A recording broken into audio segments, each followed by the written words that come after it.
Our culture strongly inclines us to the view that genuine love must involve complete acceptance of another person in their good and especially in their somewhat bad sides.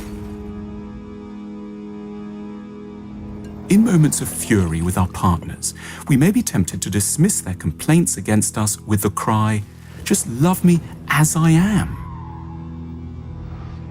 But in truth, none of us should want to remain exactly as we are in love.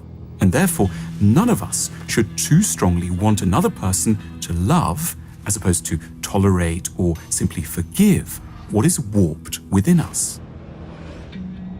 Genuine love might be defined as gently and kindly helping someone to become the best version of themselves, not accepting themselves precisely as they are.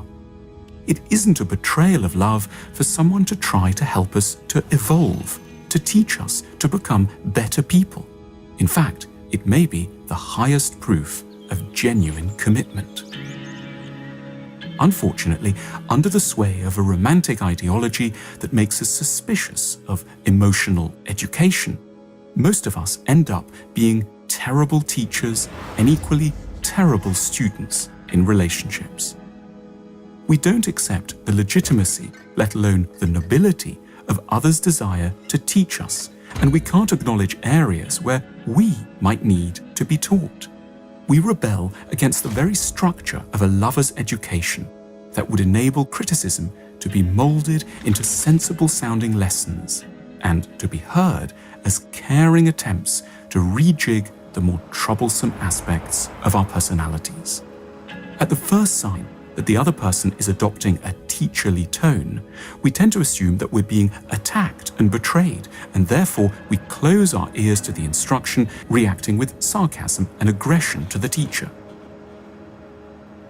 Our stance is deeply understandable. To the mother, everything about her tiny infant is delightful. They wouldn't change even the smallest thing. Their baby is perfect just as it is. Our idea of love has taken this kind of attitude very much to heart. It's what we grow up thinking that love is supposed to be like.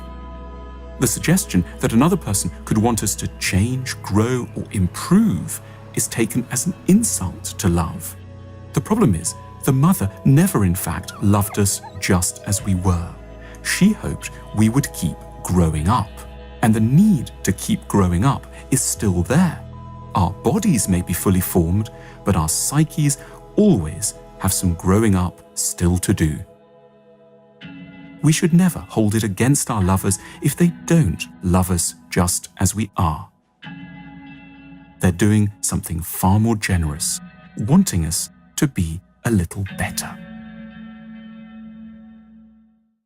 If you want to learn more about love, try our book on how to find love, which explains why we have the types we do, and how our early experiences give us scripts of how and whom we love.